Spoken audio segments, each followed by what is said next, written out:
Estamos con Jorge Altamira. ¿Cómo estás, Jorge? Muy bien, ¿qué tal? Bueno, le comento nuevamente que es una gran oportunidad para mí de hacer esta entrevista con usted. Tengo una admiración particular. Jorge Altamira, miembro de, usted me explicó recién fuera de cámara, que primero de Política Obrera, después fundador del Partido Obrero, claro, y nuevamente... Pero le añado un poquito. Sí. Política Obrera fue declarada ilegal por la dictadura militar.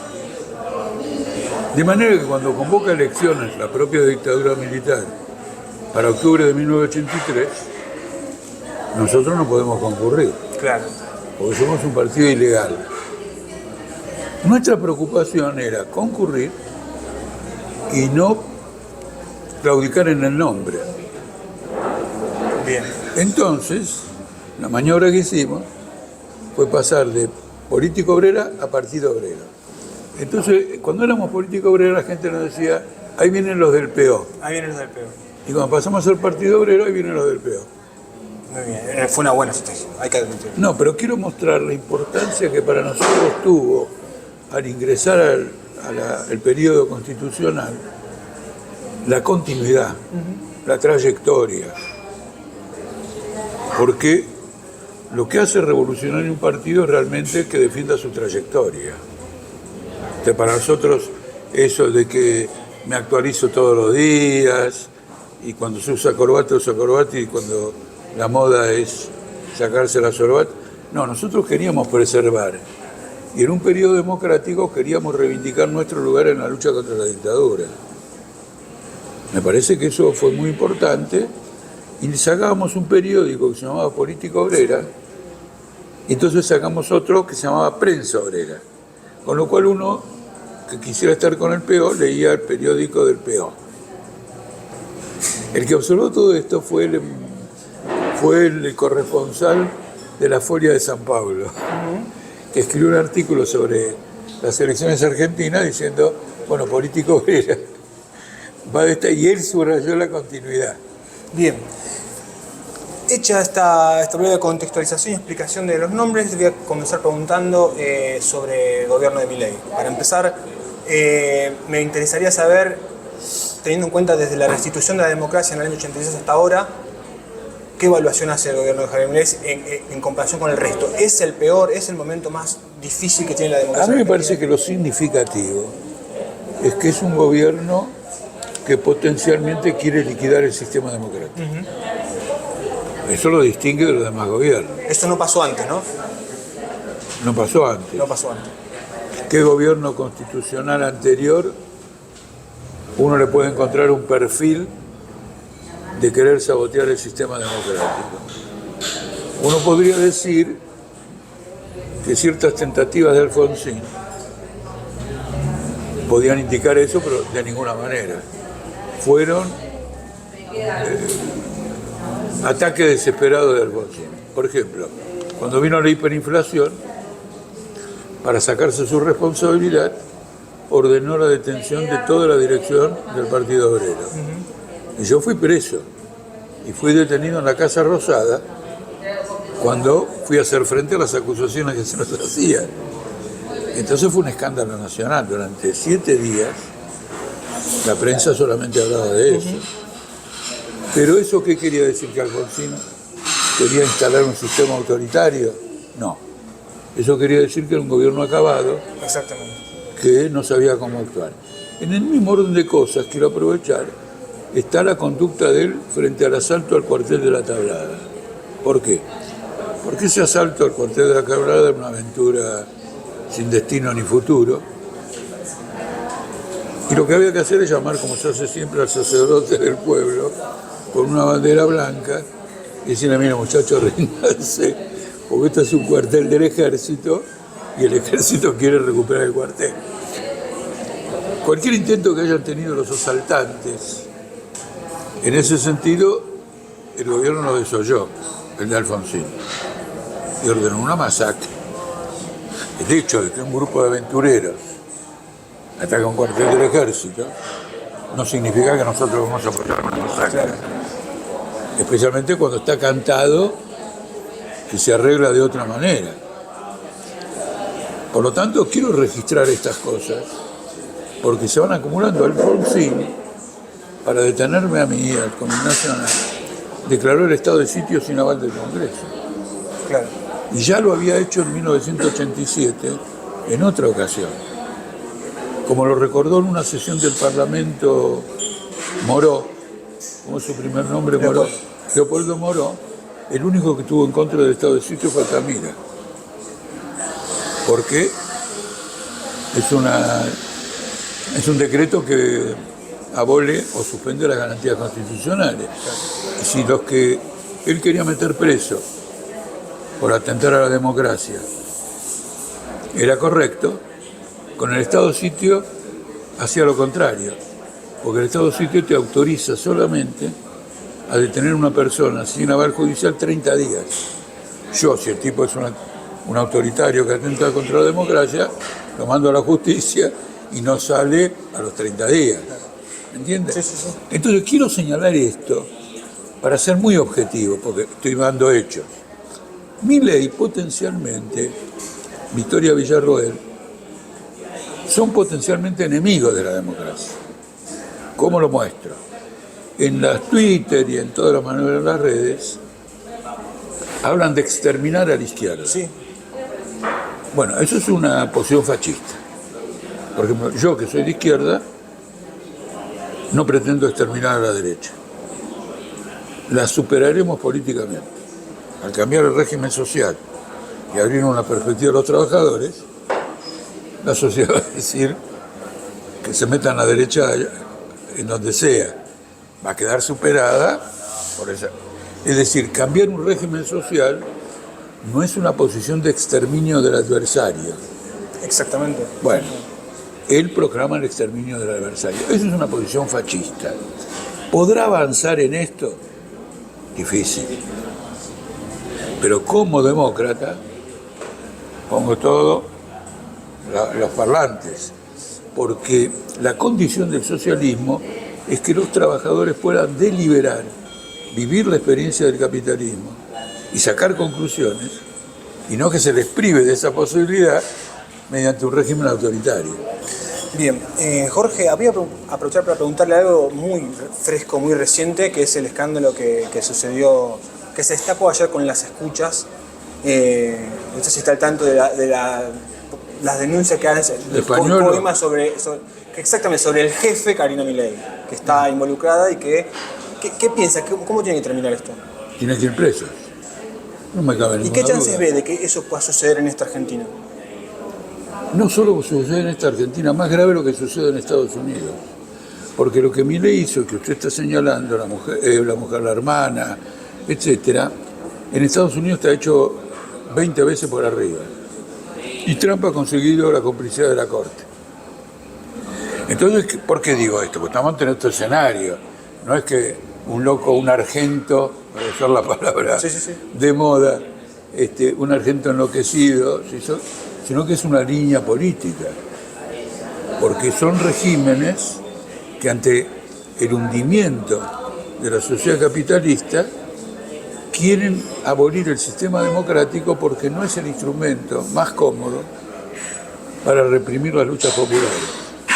El más cómodo es que vos tenés un parlamento y la gente cree que esa forma política es la más adecuada para la vida. Y entonces dice, bueno, me explotan en la fábrica, me desocupan, me despiden, pero vivimos en democracia.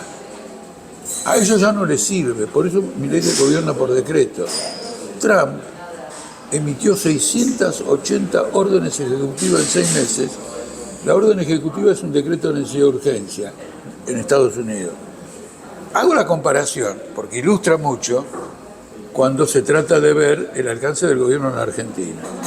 Ahora, es un gobierno que está yendo hacia la bancarrota económica, porque un gobierno que paga 5% de interés mensual, cuando el dato de inflación es de 1,9 y el ajuste de salario es de 1, está en bancarrota, es decir, no puede hacer frente a las deudas y entonces trata de incentivar a que le den el dinero para pagar viejas deudas con nuevas deudas a una tasa de interés más elevada. Esto nos llevó al derrumbe fiscal. Argentina hoy tiene el déficit fiscal más grande de la historia de 1983 hasta ahora. ¿Qué piensa Política Obrera que hay que hacer con la deuda externa gigantesca que tiene hoy Argentina? Mira, te lo digo directo y ahora te voy a mostrar la importancia del punto. Esa deuda hay que desconocerla. Es impagable. Y a ver, ¿cómo te puedo explicar? Un chico en Gaza tiene que vivir. Me voy a preguntar después de eso. Sí, pero quiero decir, tiene que vivir y nadie duda que si para eso tiene que quedar Netanyahu, que caiga Netanyahu, porque la vida de la gente está por encima de todo. Vos no podés pagar la deuda. No pasa nada, tranquilo. Vos no podés, es una deuda impagable, cada vez más usuraria. Entonces no la podés pagar porque retira del ingreso nacional una porción creciente que no tienen los barrios inundados, que no tienen sectores de la población muy golpeados o la salud. Ahora, ¿por qué voy? Te quiero mostrar esto. Este tema de la deuda ha entrado en una nueva fase, porque Trump ha declarado que él no quiere pagar la deuda norteamericana. Y ha dicho, como recurso, no desconocerla, sino reconocerla para siempre. Lo cual significa que no se tiene que preocupar en pagarla, sino que el dueño de la deuda venga y cobre los intereses anuales. Naturalmente un capitalista se lo va a rechazar. Lo último que quiere que un capitalista es que el capital se lo maneje Trump, que por otra parte es un hombre de cierta edad y la Constitución norteamericana no permite, digamos, la reelección, la tercera reelección.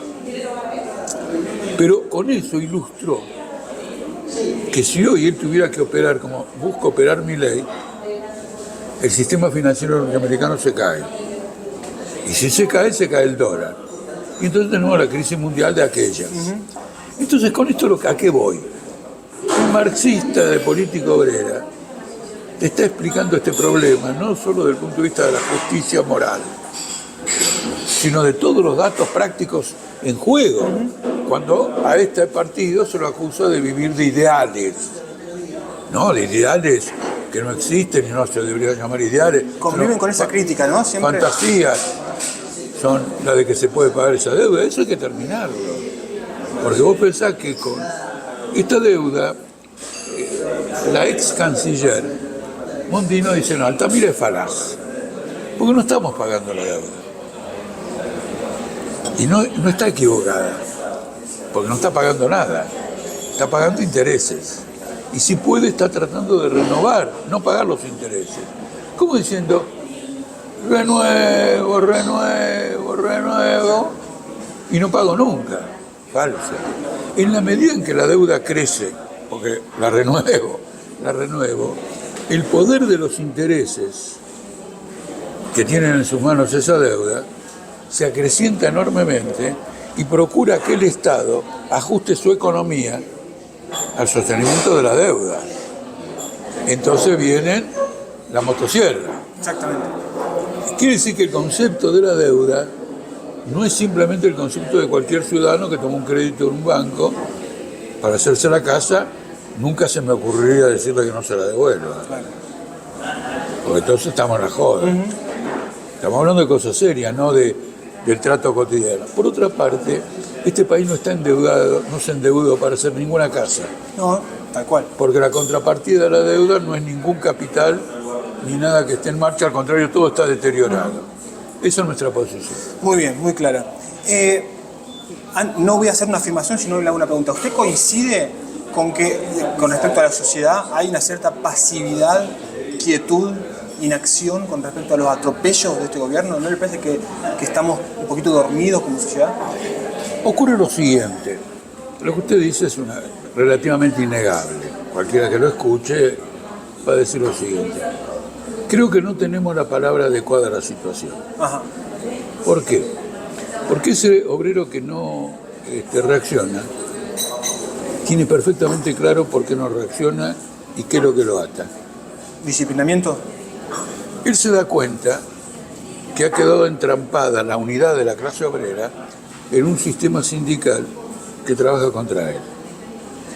Entonces, si yo en un momento determinado tengo que empezar a reflexionar a hacer mi balance para ver cómo salgo de algo, yo no lo llamaría pasivo. Hoy nosotros estuvimos en las puertas de Siderca y la gente recibía nuestro material y quería leerlo. De paso le digo, había un gran ausentismo electoral y una encuestadora encuestó a los que se ausentaron. Y dice que es una parte de las más politizadas de la población. Es decir, que yo no te voto, no porque no me interese el país, no me interese vos, te conozco muy bien a vos, te conozco muy bien al otro. Se terminó, muchachos. Esta vez no le doy más nada. Yo le preguntaba por esto, por ejemplo, yo soy docente, ¿no es cierto? Estuvo la eliminación del Fondo Nacional de Incentivo Docente y pasó de largo. Bueno, pero yo estoy sindicalizado también y siento que no había una gran reacción. Te cuento dos cosas más. Ustedes tienen otro problema, que les pagan en negro. Entonces, ustedes tienen una conquista que se la están estafando. El 82% móvil que ustedes lo tienen es sobre el blanco. Entonces no tienen una conquista jubilatoria. Ustedes no aportan nada, y el Estado no aporta nada por ese salario, y por lo tanto ustedes no se van a jubilar muy mal. Entonces, ¿qué pasa? Pero el que más ha reaccionado hasta ahora ha sido el docente. Huelgas en Tucumán, acá hubo huelgas contra Baradel, en la provincia de Buenos Aires, sí, Suteba, ¿cómo se llama el otro sindicato? Bueno, Udocua. No, Udocua no es. Sí, probablemente. El más liberal de los sindicatos. Y hubo huelgas que vinieron desde abajo. Nosotros, por ejemplo, en esta campaña electoral hemos sacado una declaración que le dice a los docentes, miren, docentes, ustedes son la columna vertebral de la provincia. Porque ¿dónde no están ustedes? ¿Con quién no tienen relación social? De cómo ustedes actúen políticamente va a depender la conducta del resto de la sociedad.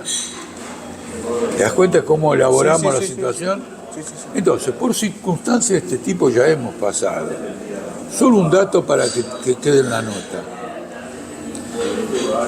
Por distintas circunstancias tengo perfectamente grabado que el peor año de la clase obrera argentina en aquel momento había sido 1967, porque en los registros de huelgas era el más bajo desde el año 1900.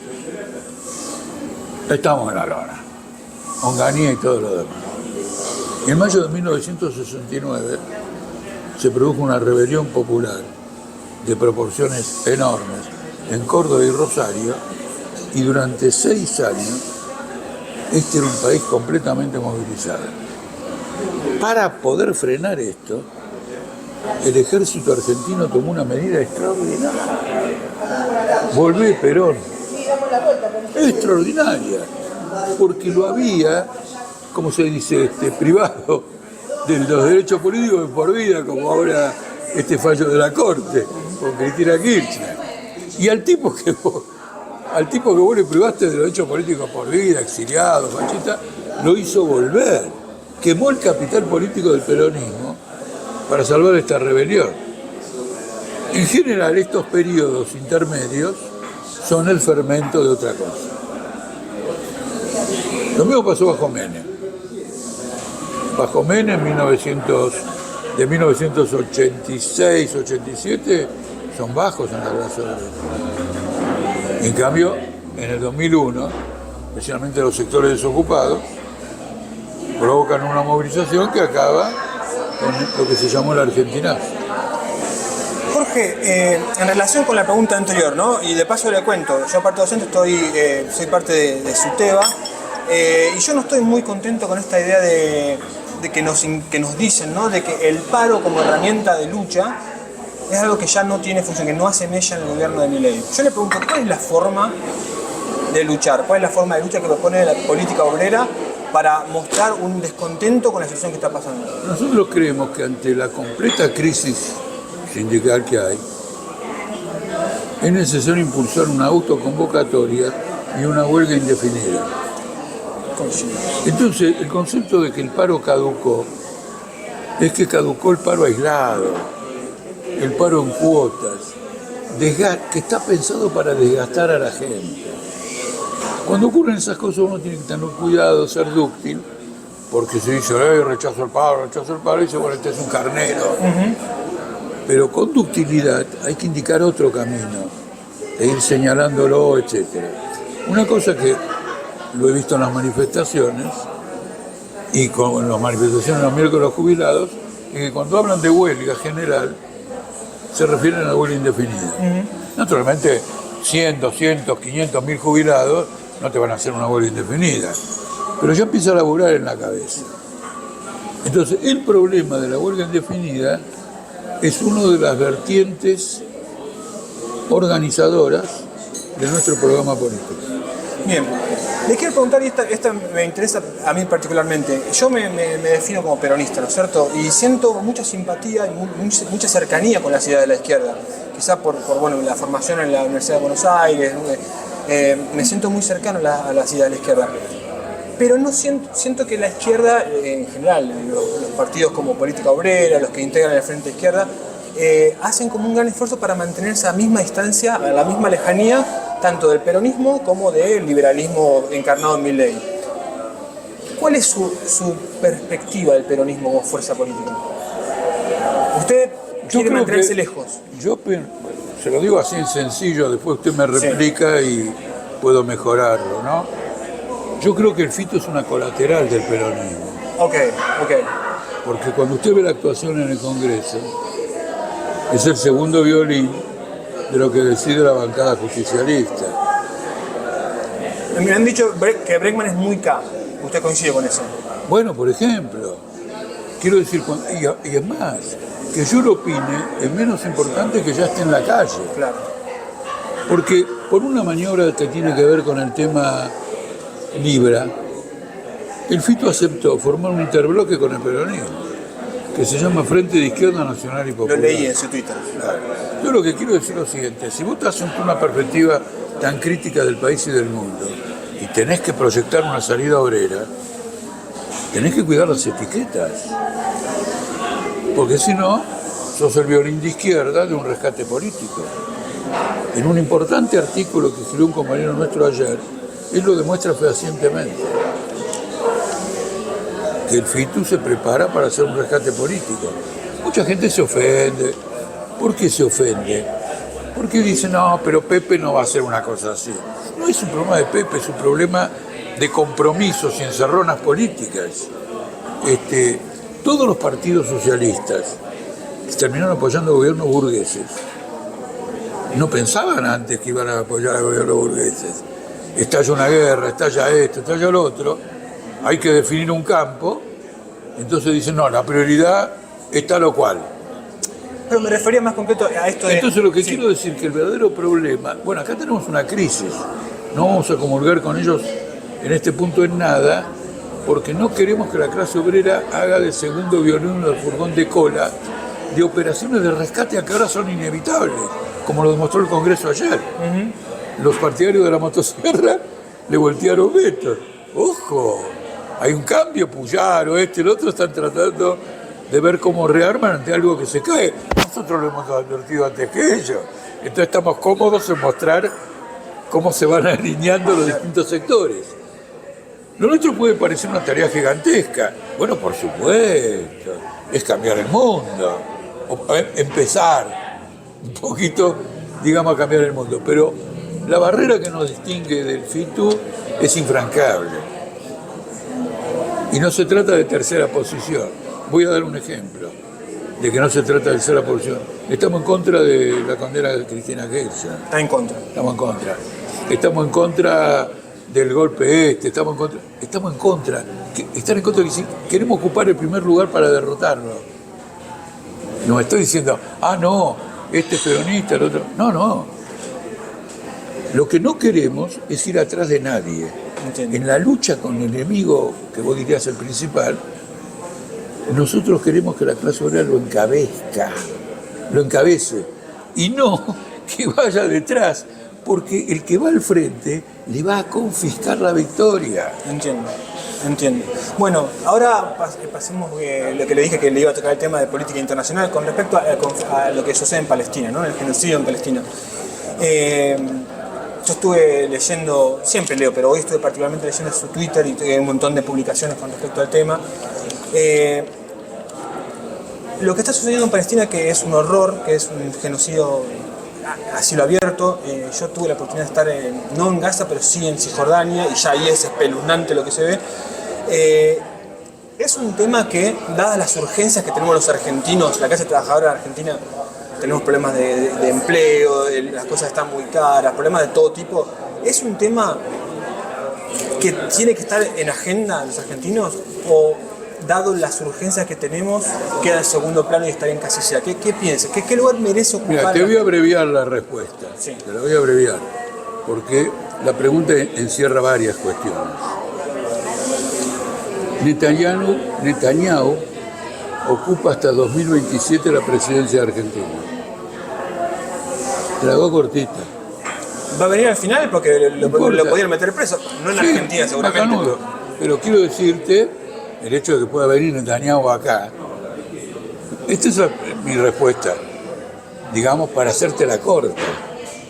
Si yo estuviera en Colombia, no podría decirte, tenemos el presidente o lo que fuere, tendría que darte la explicación. Te la doy rápido. Porque además esto tampoco pasó en Colombia. Bueno, en Colombia sí, pero diferente. Nosotros tenemos 30.000 desaparecidos. Si para nosotros las masacres no son prioridad, entonces ¿qué vamos a desaparecer 30.000 más o 60.000 más? Porque ya perdimos la distinción. ¿Qué opina? Es un poco, no sé si es un poco seria la pregunta, pero ¿qué opina de esta obsesión que tiene Milei con aliarse al sionismo, a Estados Unidos, a ir a hacer un show al mundo de los lamentos, a viajar 2 o 3 veces a Israel en tan poco tiempo? Hay algo irracional ahí. Ocurre lo siguiente, él pertenece a una corriente muy vieja, el libertarianismo es una corriente que viene, como él dice, de la escuela austríaca, etcétera, y que cuestiona todas las cosas que la clase obrera arrancó bajo el capitalismo, como los sindicatos. No, el sindicato no, el capitalismo es que yo mando a la fábrica, los malos despido. ¿Está claro? Y es una corriente vieja y todo lo demás. ¿Gasto social para reactivar la economía? No. El que no puede competir, que caiga. Al caer, deja el mercado a sus competidores y los competidores reconstituyen la economía. ¿Está claro esto? Esta orientación fue absolutamente minoritaria en todos los círculos que te puedas imaginar, en particular en los círculos capitalistas. Pero interviene por primera vez en una escala mayor con el derrocamiento de Allende y la victoria de Pinochet, donde el gurú número 1 del libertarianismo se convierte en asesor de Pinochet. Quiere decir que de golpe el capitalismo ha entrado en una crisis en donde la tendencia extrema del capitalismo es la que ocupa el centro. Porque esto ya no es... Si yo tengo que ir a una guerra ahora con Rusia, dicen los europeos, se lo escuché decir al jefe de la OTAN. Che, si te saco, lo vi, si te saco un poquito de educación, un poquito de salud, un poquito acá, pero defender la patria, vamos. Es decir, están en el rearme, en la guerra. Este es el de la guerra. Cuando él dice exterminio, es lo que Netanyahu está haciendo. Y Trump, que dice que quiere la paz en Ucrania, le dijo estos días a Netanyahu que hay que acabar pronto con esto, que ocupe definitivamente todos los hechos a la mierda. Y entonces, la época, así, la gente mira a los individuos, y la prensa, más que ninguna, ni siquiera por razones comerciales, no le da más la cabeza. Ven hasta ahí.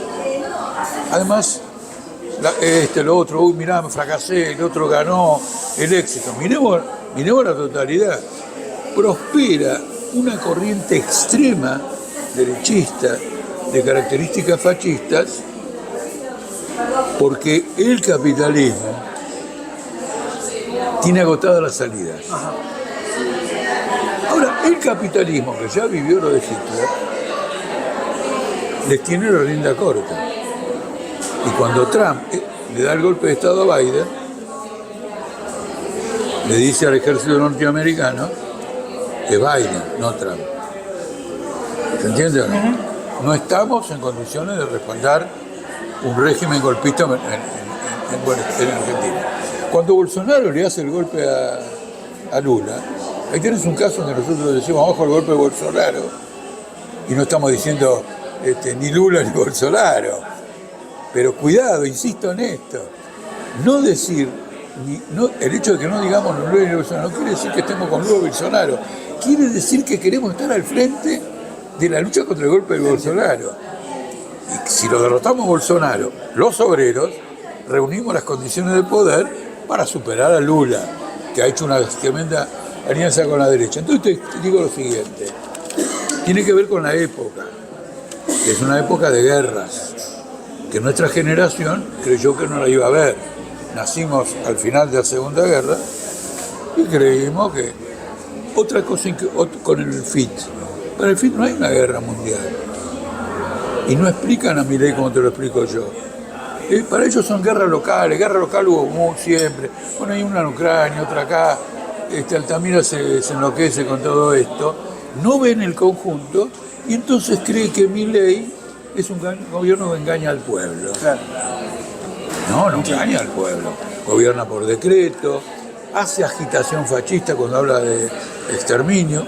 Una última cosa, porque tu pregunta era, teniendo nosotros otras prioridades, si nos metemos allá, el modelo de Gaza va a ser el modelo de la guerra, que es el exterminio de las poblaciones. De hambrear a cuentagotas hasta donde... Lo que sea, y por eso lo sostienen frente a la cámara de televisión. No son boludos. Vos sabés muy bien que un gran capitalista, si vos lo presentás en una posición muy mala en la televisión, el tipo lo para enseguida. No, que se vea todo lo de Gaza. Y ustedes son impotentes para impedirlo. Acostúmbrense al escenario y siempre díganse que la prioridad de ustedes son ustedes. Y que se normalice también. Eso voy. Todo esto culmina en la palabra esa. Normalizar, naturalizar esa situación.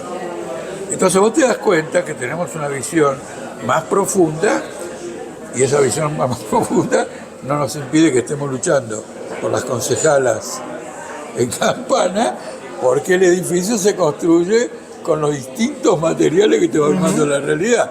Si vos decís este material lo dejo, el otro lo dejo, podés llegar a no tener nunca a la vista los materiales. En cambio, cuando los corralones de cemento vean que levantás casas, dicen, yo lo quiero tener como cliente. Y así construís una salida revolucionaria. Muy bien, le voy a preguntar las últimas dos con respecto al marxismo. Por lo mismo al marxismo.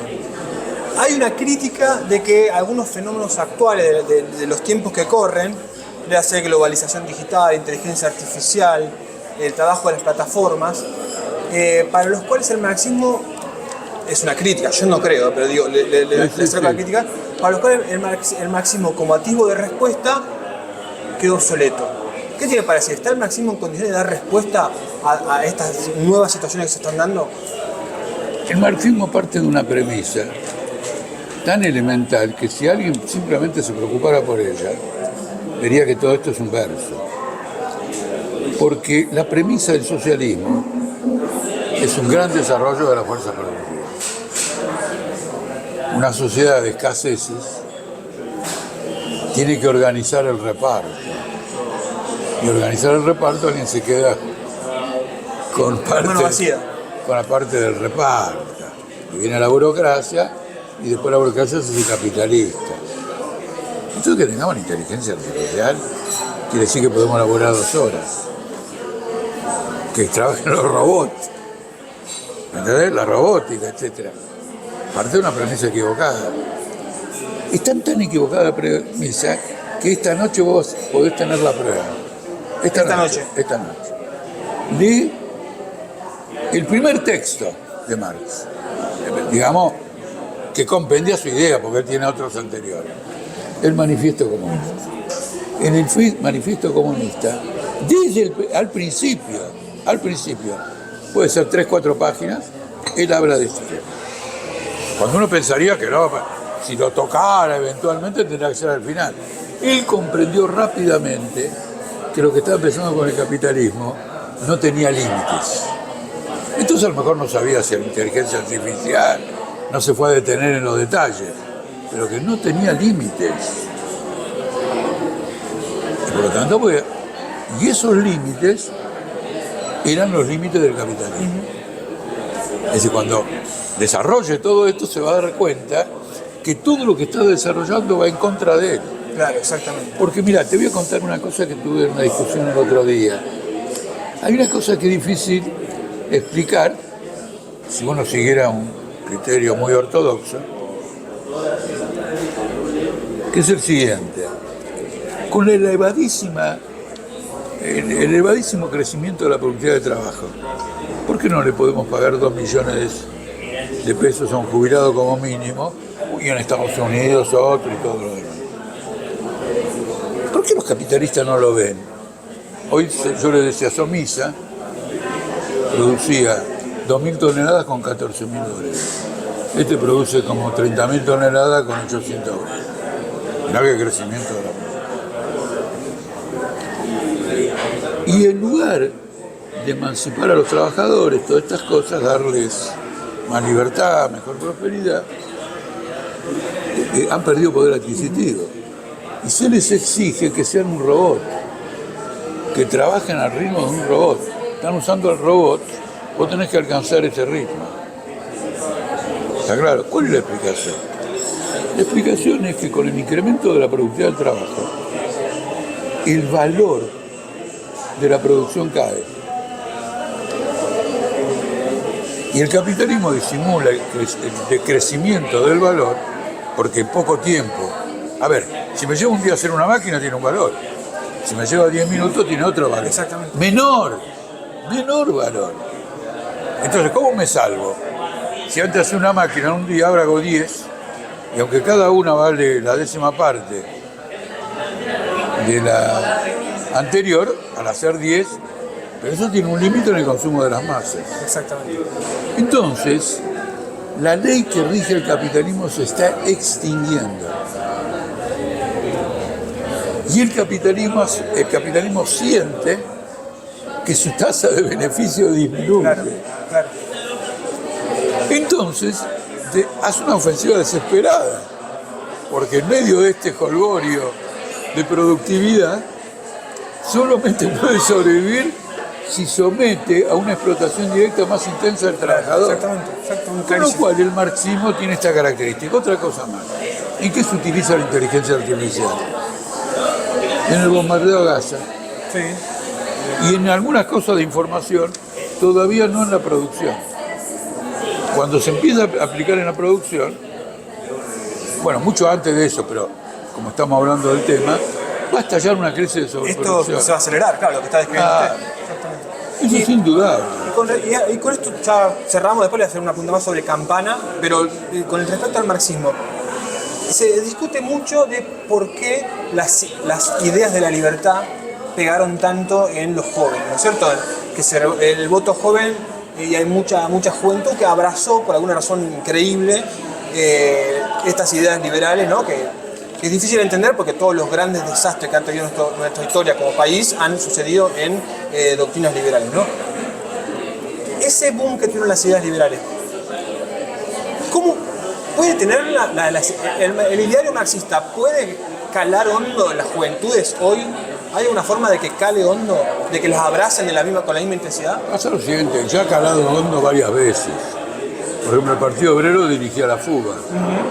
Sorprendente, en mi vida vi que los trotskistas...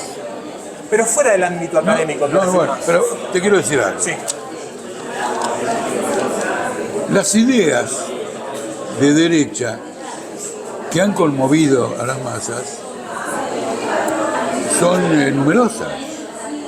No hay que tomar la idea de la libertad. Hitler desarrolló la idea del Volk, del pueblo alemán. El pueblo alemán, sangre alemana y todo lo demás. Los alemanes estaban con el Volk. Cuando Hitler sube en 1933, la clase obrera alemana ya tiene 80 años de socialismo. Y puede ser que la clase obrera retroceda del socialismo al Volksstaat, al Estado del pueblo, la sangre y todo lo demás. No. Lo que ocurre es que hay una crisis del Estado y alguien toma la iniciativa de impedir la anarquía. Y dice, hay que hacer esto, y te voy a dar un ejemplo ahora que te va a sorprender. Hay que hacer esto y esto. Y los opositores miran, porque ellos vienen del fracaso. El liberalismo alemán, este partido, el otro partido, hasta el Partido Comunista. Fracaso tras fracaso. La sociedad se disuelve. Y viene un tipo, rom. No importa la idea.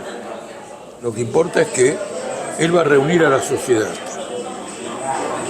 Con ese mismo mecanismo, Lenin hizo una revolución. Todo el poder a los soviets para firmar la paz y salir de la guerra que nos mata. ¿Cuál era la obsesión de todo el mundo? Salir de esa guerra. Los mataban como pájaros. Había un tipo que decía cómo se sale, mediante la dictadura del proletariado. ¿Vos creés que los obreros sabían exactamente lo que era la dictadura del proletariado? 8 meses antes habían apoyado un gobierno burgués. En 8 meses, 120 millones de campesinos analfabetos entendieron la dictadura del proletariado. No. Lo que ellos entendían, eso lo aprendí mucho más tarde, es que no sé qué quiere decir tal palabra, pero en la práctica es la que me da, la que me da la tierra. Eso lo aprendí con los anarquistas españoles. Los anarquistas españoles, discúlpame, yo llegué a escuchar a un anarquista español de la Guerra Civil, porque casualmente estuve en Barcelona en ese momento, son incomprensibles. Ahí tenés el caso. No podían conquistar a nadie. Porque mientras yo escuchaba, yo digo, no entiendo nada de lo que dicen, y menos mal que me di cuenta que yo ya sabía que los anarquistas eran incomprensibles. Entonces, ¿por qué el movimiento obrero más importante del mundo, más importante que el ruso, antes de la Segunda Guerra, era anarquista? Porque venía un anarquista y le decía que lo importante es el ser humano, y que la dinámica del alma y del pueblo, y que para eso hay que ocupar la tierra de los latifundistas, que era lo que querían los campesinos. Entonces el campesino identificaba el discurso con la ocupación de las tierras y terminaba aprendiendo a hablar como los propios anarquistas. Perón, la gente hablaba como Perón, porque Perón era significado de progreso social. Te lo digo yo, que viví todo el peronismo original y todos éramos peronistas. No había nadie que no fuera peronista.